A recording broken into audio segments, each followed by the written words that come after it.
Hi, everyone, and welcome to the latest episode of the Tiny Brains podcast. I'm Kevin Joyce, CEO at Tiny Brains, and with me, as always, is Peter Graham, the Brigadier of Brains. Say hello, Peter. Good afternoon, all. So, for those of you who are new to this podcast, what we do every week is we take a look at the biggest stories in XR from the previous week and have a little discussion about what they actually mean. So, we're going to dive straight in with some new meta news. Yes, indeedy. Smart glasses, to be precise, next-gen smart glasses. So you may already own a pair of the Ray-Ban Meta smart glasses, but rumors are swirling that there are going to be some new updated models coming along. And these are going to be significantly higher end because they are going to feature displays. Now, this is something we've known a little bit about for about a year. Reports said these are codenamed Hypernova, but new details have arrived that they are actually going to come this year.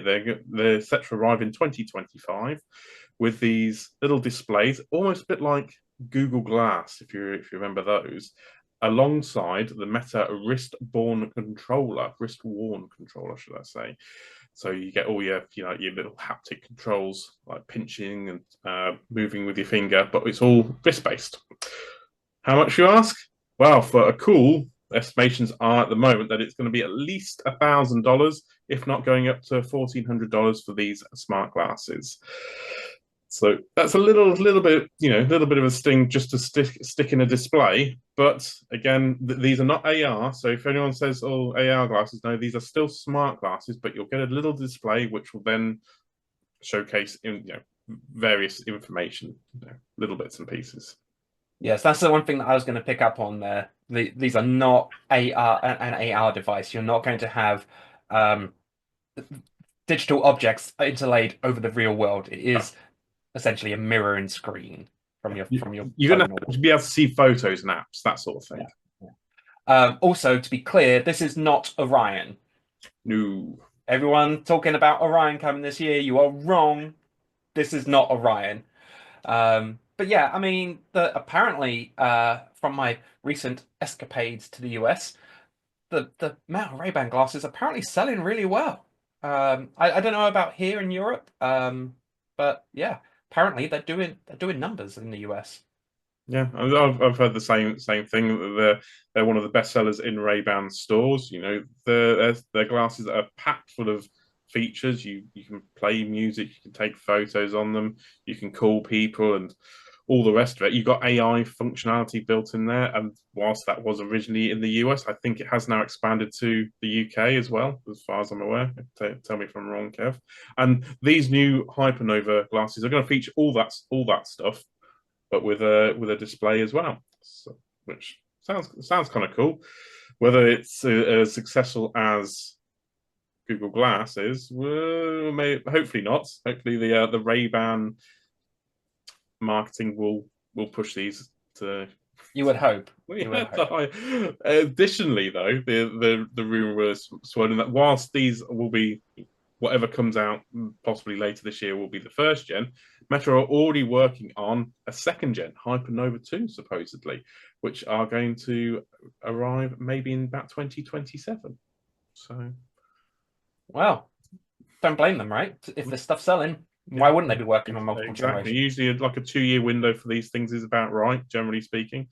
It that the sequel may get cancelled if the first editions don't sell well, but we have to wait and see on Always the way. So, talking about sequels to hardware, that. we've got one to be angry about now. You may have noticed there was a little announcement this week by Nintendo. They had a little, bit of hardware announced in the form of the Switch 2. And everyone's either really excited or not very excited. What does this have to do with a VR and us XR fans? Well, most of the Switch games will be playable on Switch 2. One definitely won't, and that is Nintendo Labo. Do you remember that from 2019? The cardboard cutouts. I like it. Yeah. I liked Labo, and it was fun, funky, and very Nintendo. There were some very cool, interesting designs, and us in the VR space, I think a lot of people bought them because it wasn't too expensive to add on to your Quest. It wasn't the best high-end VR in the world by any means, but it was fun. But Labo was designed around the original Quest. Original Switch. Sorry, God, I'm getting my VR mixed up. It's designed around the original Switch, which was, I think, it's about 6.9 inches the screen. As you may already know, Switch 2 is a larger 7.9-inch screen. So Labo will literally physically will not fit. It's not a case that the game is incompatible or the software is incompatible. It's simply the fact that none of the hardware, the cardboard devices, will actually fit the new Switch. So there's no Labo. So, do you think Labo was a product of its time, like Wii Fit and similarly Donkey Konga? Do you think it's just a product that's like, that was it, one and done, thank you, goodbye? Or do you think it's gonna, because it was quite successful by all accounts, not like blockbuster stuff, but it performed well enough. Do you think we'll see a new version? You gotta think that it was released 6 years ago. Switch was originally came out in 2017. Labo came out in 2019. But around that time in VR, you still had Google Cardboard and those sort of type of devices that were designed to be an entry level into VR. Because the first Quest only came out in 2019, I believe. Was it 2019, 2020? No, 2020 was Quest 2, I think.